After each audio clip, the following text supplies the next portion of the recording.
I was 16 years old when my mother abandoned me at a gas station in the middle of nowhere. It wasn't an accident. It wasn't a momentary lapse in judgment. She looked me dead in the eye, told me I needed to learn respect, and drove away, left me standing there with no phone, no money, no way to get home. Just me, a gas station bathroom, and the terrifying realization that my own mother had just thrown me away like garbage. I stood there for 4 hours, watching cars come and go, thinking she'd come back any minute. She didn't. That day changed everything. It shattered whatever illusions I had about my family. And years later, when she needed me most, she learned the hardest lesson of all.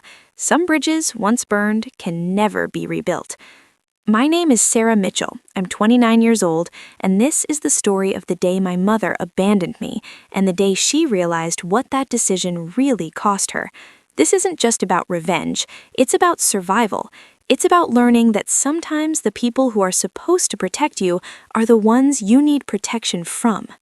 I grew up in a small town in rural Montana, the kind of place where everyone knows everyone and secrets don't stay secret for long. My dad, Tom, worked construction. My mom, Linda, was a stay-at-home parent who acted like being a mother was the hardest job in the world, even though she spent most of her time watching television and complaining about everything. I had one older brother, Derek, who was 19 and already out of the house, working at an auto shop 2 towns over. We weren't close. He'd learned early to stay out of Mom's way, and he'd escaped as soon as he could. My childhood wasn't terrible, but it wasn't good either. My mom had a temper. Not the kind where she'd hit you, though that happened sometimes, but the kind where she'd scream until her face turned purple, where she'd say things designed to cut as deep as possible. "You're so stupid, I don't know how you function. You're the reason I'm miserable. I should have stopped at one kid." That kind of thing. My dad never stood up to her. He'd just disappear into the garage or work late or find any excuse to not be home. He was a coward, and I knew it even as a kid. By the time I was 16, I'd learned to just keep my head down and survive. Don't talk back, don't argue, don't give her ammunition. But I wasn't perfect. I was a teenager. I had opinions. I had feelings. And sometimes, despite my best efforts, I'd push back. That's what happened the day everything changed. It was a Saturday in July, brutally hot, the kind of heat that makes the air shimmer and the pavement soft under your feet. My mom wanted me to clean the entire house, vacuum, dust, mop, bathrooms, everything. I'd been up until 2 in the morning finishing a summer reading assignment for school. I was exhausted. So when she barked the order at me at 7 in the morning, I made a mistake. I said, "Can I do it this afternoon? I'm really tired." The explosion was immediate. She screamed that I was lazy, that I was disrespectful, that I thought I was better than her. I tried to apologize, tried to backtrack, but it was too late. She was already in that place where nothing I said would matter. "Get in the car," she finally said, her voice cold and flat. "We're going for a drive." I didn't want to go, but I didn't have a choice. My dad had already left for work, Derek was long gone, it was just me and her. So I got in the car, my stomach churning with anxiety, wondering what fresh hell she had planned. We drove in complete silence. Not the peaceful kind of silence, but the toxic kind where the air feels heavy and every breath is an effort. My mom's hands were tight on the steering wheel, her jaw clenched. I stared out the window, watching our small town disappear behind us. We got on the highway, kept driving. 20 minutes, 30, 45. We were in the middle of nowhere now, nothing but empty fields and the occasional ranch.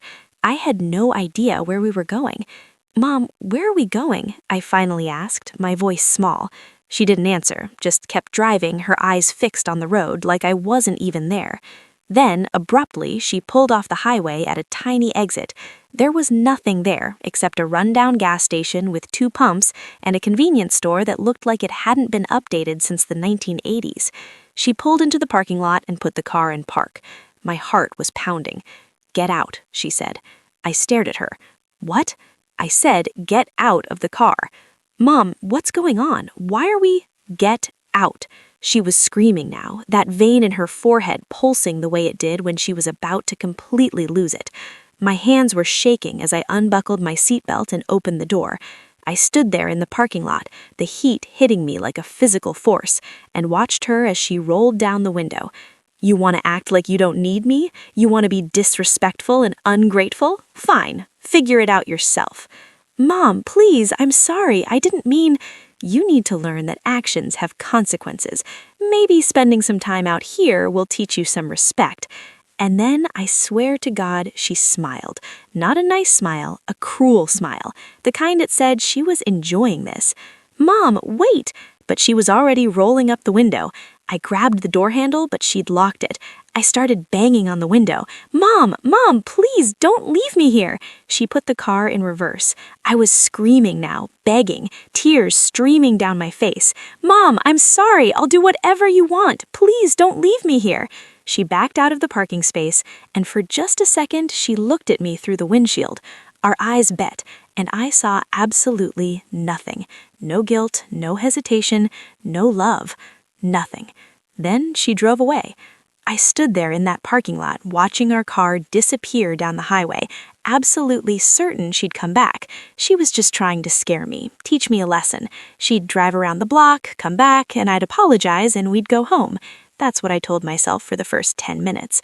But 10 minutes became 20, 20 became 30, an hour passed.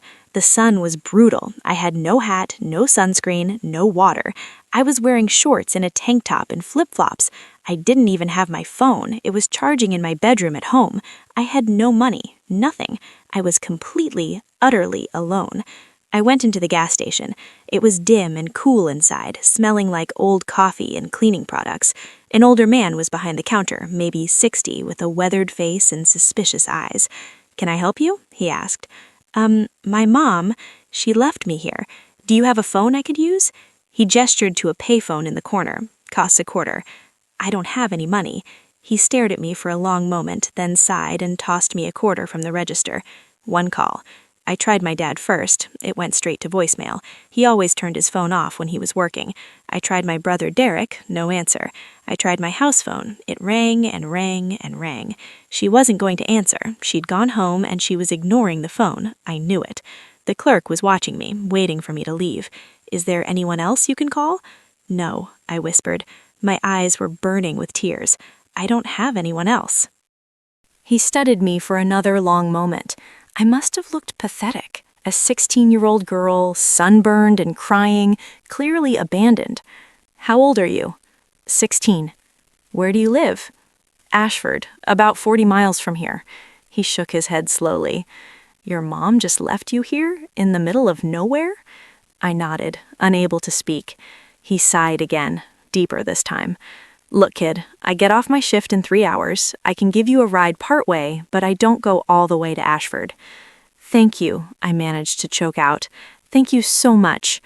You can wait inside. Get yourself some water from the cooler. Don't worry about paying." I grabbed a bottle of water and sat down on the curb outside, even though it was burning hot.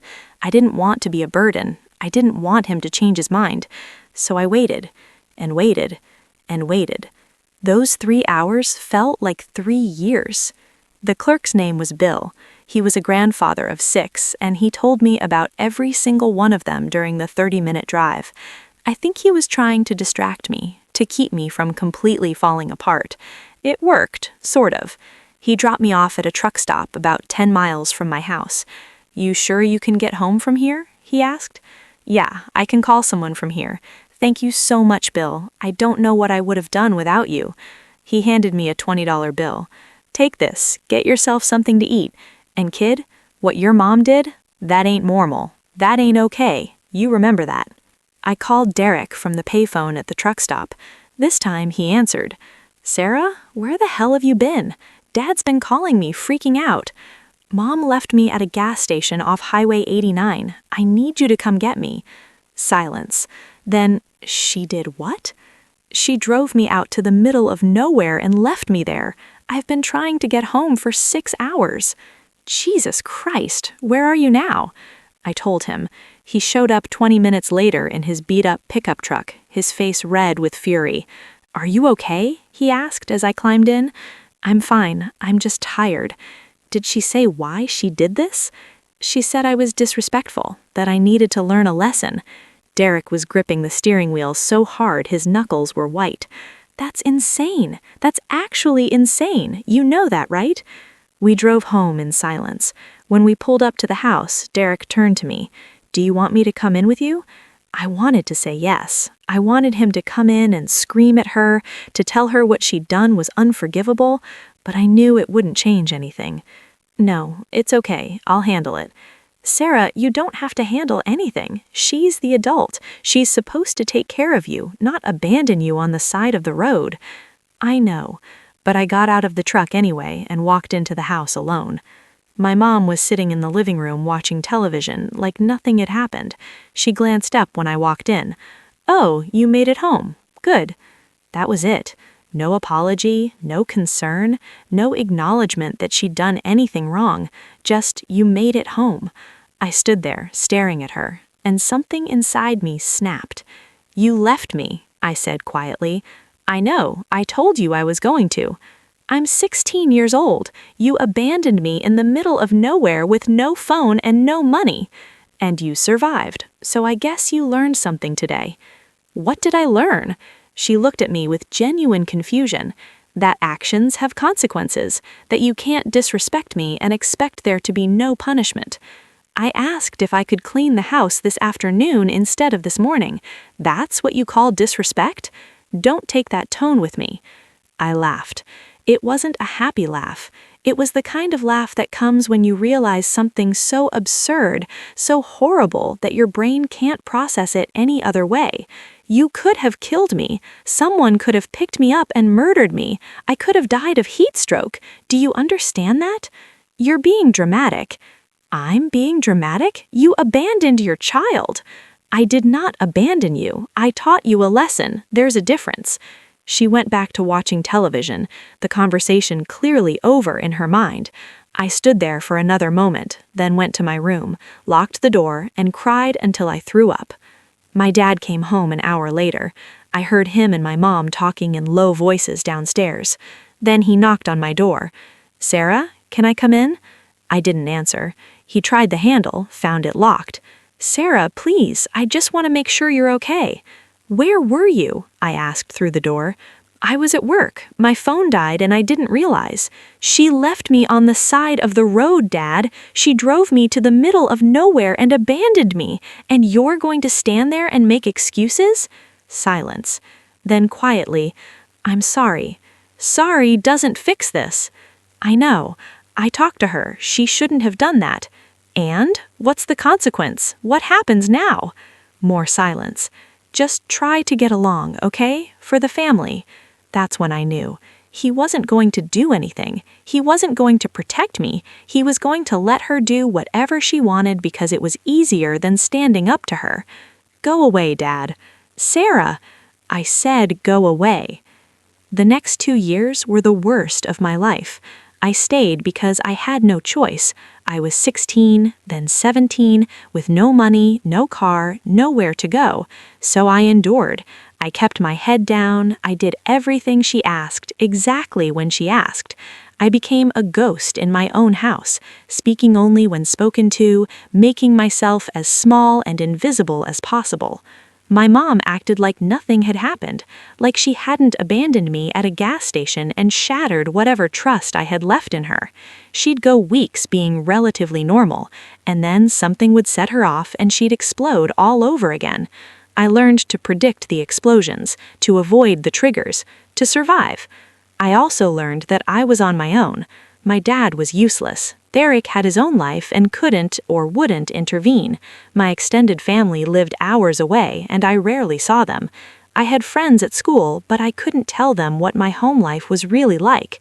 How do you explain to someone that your own mother hates you, that she'd rather hurt you than love you? So I didn't tell anyone. I just survived, day by day, marking time until I could escape. I graduated high school with a 3.8 GPA and a full scholarship to the University of Montana, 3 hours away.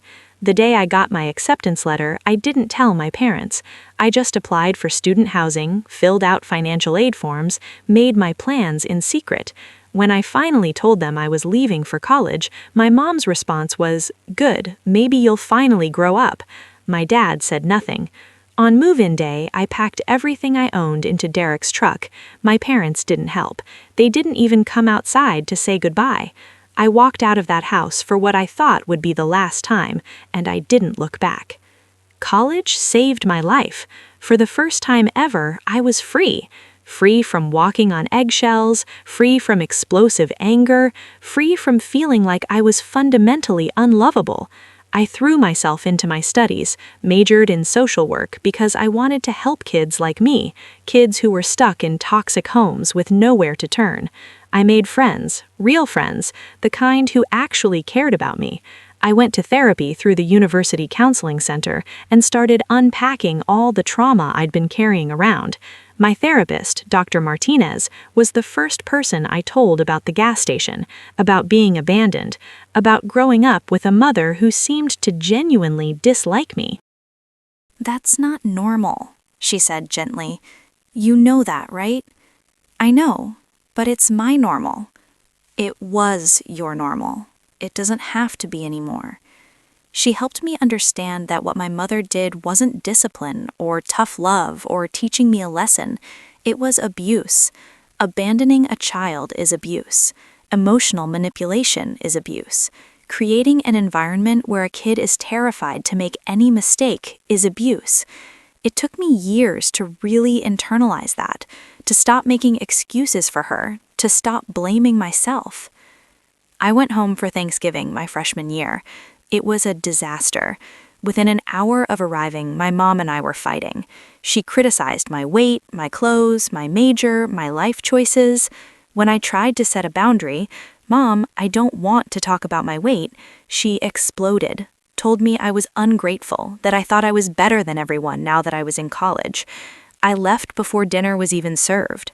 I spent Thanksgiving with my roommate's family instead. They welcomed me with open arms, fed me turkey and pie, and treated me with more kindness in one evening than my own mother had shown me in years. That's when I realized family isn't about blood. It's about who shows up for you. It's about love and respect and safety. And my biological family had never given me any of those things.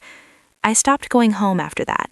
Made excuses about needing to work, having too much studying, not being able to afford the trip. My dad would call occasionally, awkward conversations where he'd ask how school was and I'd give one-word answers. Derek and I stayed in touch, texting every few weeks, grabbing lunch when I was in town. But my mom? Complete silence. She never called, never texted, never asked how I was doing. And honestly, I was relieved. I graduated college with honors, got my master's in social work, and landed a job at a nonprofit that helped at-risk youth. I loved my work, loved being able to help kids who were going through what I'd gone through. I moved to Bozeman, got my own apartment, adopted a dog named Charlie, built a life I was proud of. I dated, though relationships were hard. I had trust issues, surprise, surprise. But I went to therapy, did the work, slowly healed. By the time I was 27, I was in a good place. Not perfect, but good. Stable. Happy, even. I rarely thought about my mom. She was a part of my past, a chapter I'd closed. Derek would update me occasionally. "Mom's the same," he'd say. "Still complaining about everything, still making Dad's life hell." I'd nod and change the subject. I didn't care. She'd made her choices, and I'd made mine. Then, 2 years ago, when I was 27, Derek called me out of the blue on a Tuesday afternoon. "Hey, Sarah, you sitting down?" My stomach dropped. "What's wrong?" "It's Mom. She's sick." "Sick how?" "Cancer. Stage 3 breast cancer. She's starting chemo next week." I felt nothing. No sympathy, no sadness, just a kind of hollow emptiness.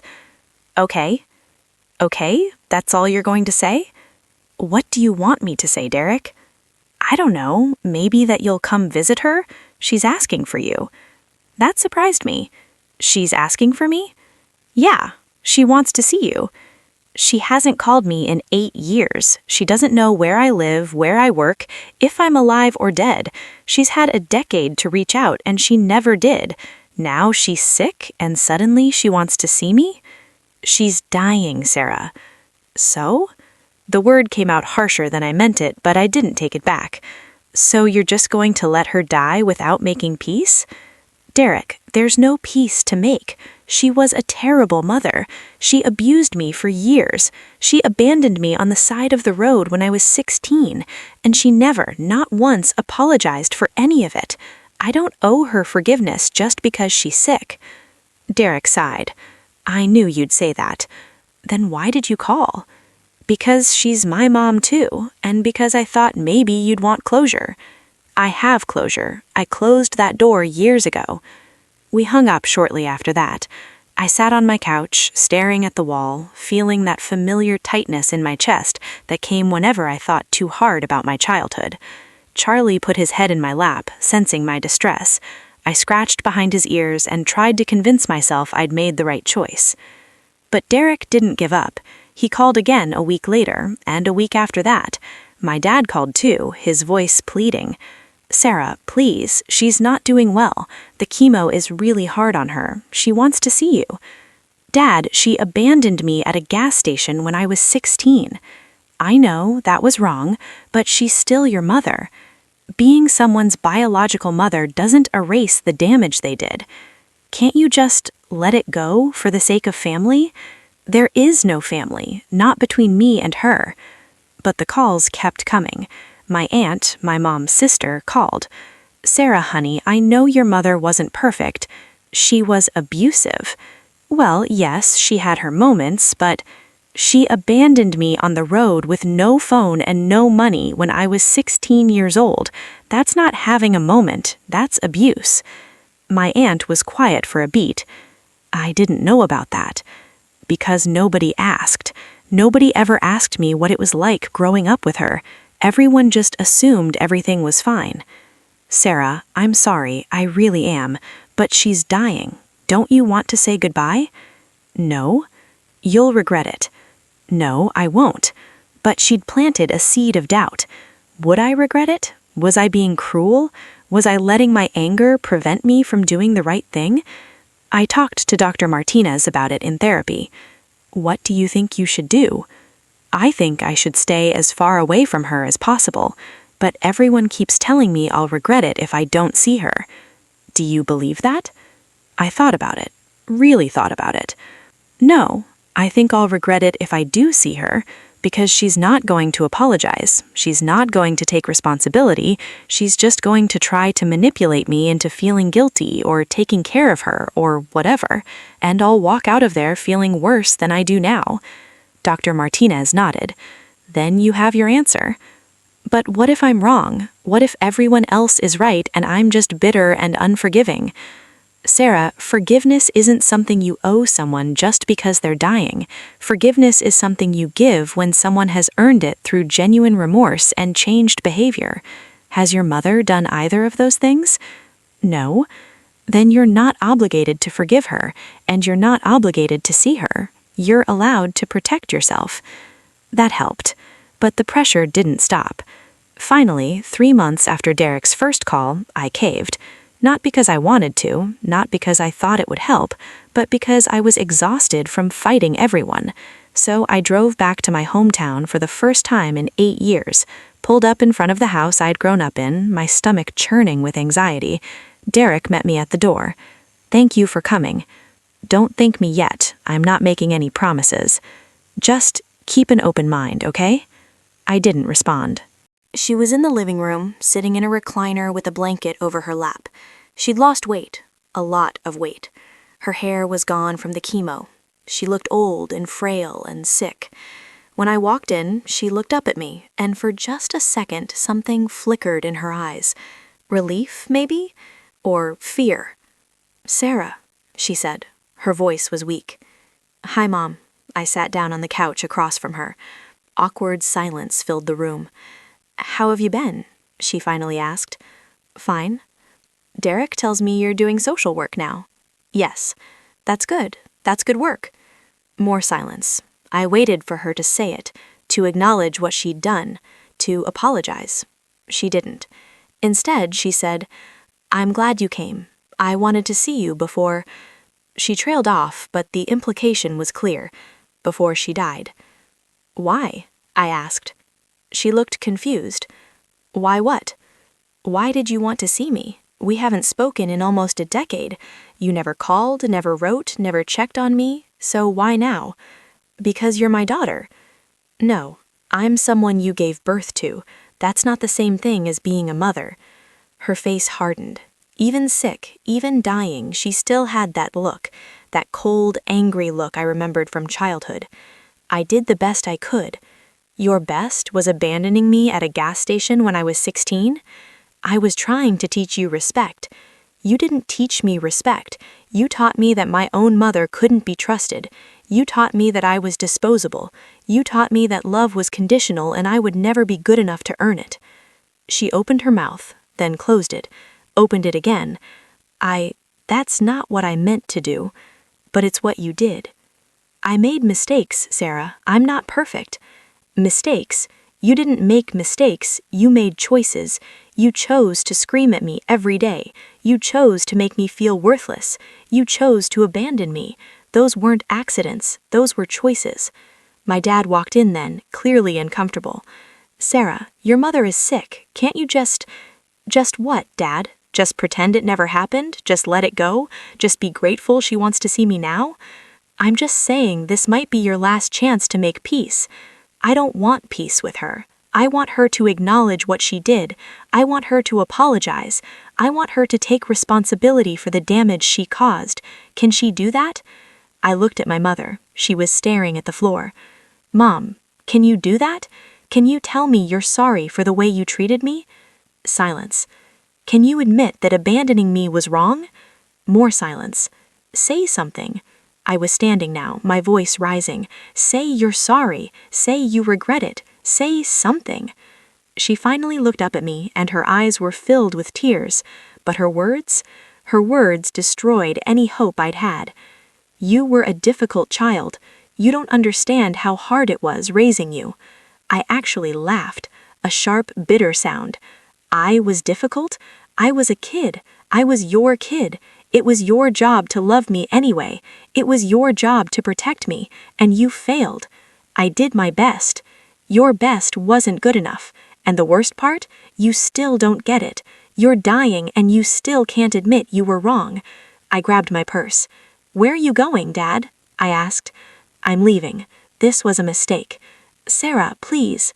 No, I came here hoping for something, an apology, some recognition of the pain she caused, but she's the same person she always was, selfish, cruel, incapable of taking responsibility, and I'm done. My mom's voice was weak but clear. If you walk out that door, don't come back. I paused at the threshold, turned around. I wasn't planning on it. I drove back to Bozeman crying so hard I had to pull over twice. I called Dr. Martinez from my car. I went to see her, I said. And it was exactly as bad as I thought it would be. She didn't apologize. She blamed me for being a difficult child. She took no responsibility for anything. How do you feel? Angry, sad, relieved kind of. Like, at least now I know for sure. There's no ambiguity. She is who I always thought she was. That's important. A lot of people in your situation spend years wondering if they misjudged their parents, if maybe things weren't as bad as they remembered. You don't have to wonder anymore. No, I don't. My mom died 6 weeks later. Derek called to tell me. The funeral is on Saturday. Are you coming? No. Sarah. Derek, I said goodbye to her a long time ago. I don't need to do it again at her funeral. People are going to ask where you are. Tell them the truth. Tell them I'm not coming because she was an abusive mother, and I don't owe her anything, not even mourning. He didn't argue. I think he understood finally. I spent the day of her funeral hiking with Charlie, breathing in the mountain air, feeling lighter than I had in months. People thought I was heartless. My aunt called me crying, telling me I'd regret not going, but I didn't regret it. Not then, not now. 2 weeks after the funeral, I got a call from a lawyer. Apparently, my mom had left a will, and I was in it. I almost laughed. She left me something? Yes, ma'am. Can you come to my office to discuss the details? I drove back to my hometown one more time, curiosity getting the better of me. The lawyer, a tired-looking man named Mr. Stevens, handed me an envelope. Your mother left you a letter.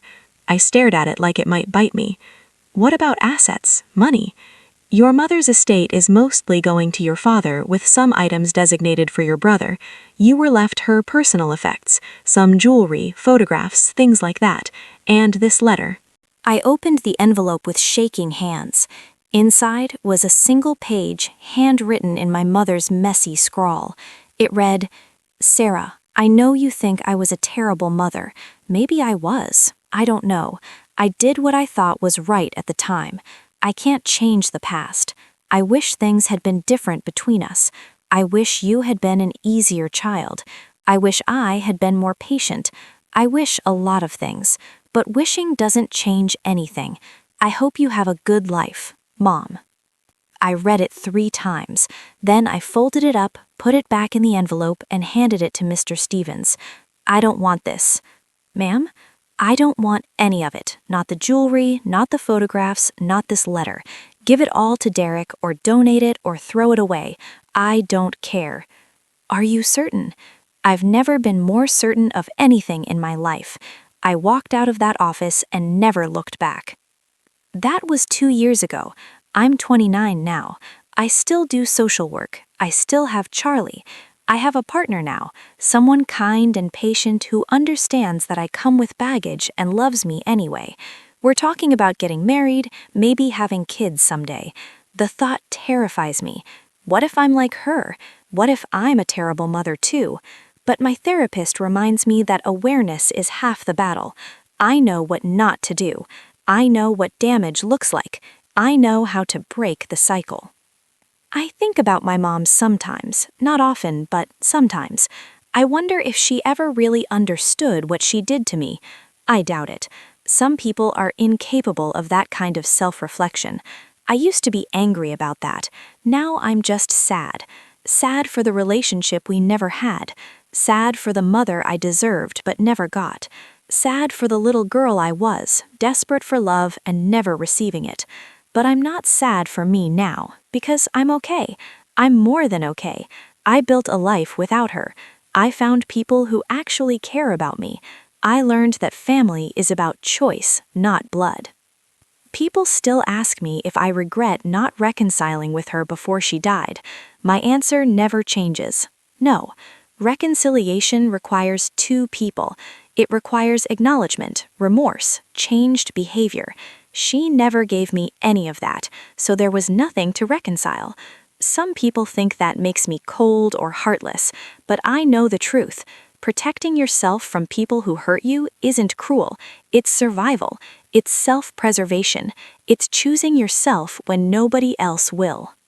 If there's anything I want people to take away from my story, it's this. You don't owe your parents forgiveness just because they're your parents. You don't owe them a relationship just because you share DNA. If someone hurts you repeatedly, if they refuse to acknowledge that hurt or change their behavior, you are allowed to walk away. You are allowed to protect yourself. You are allowed to choose peace over guilt.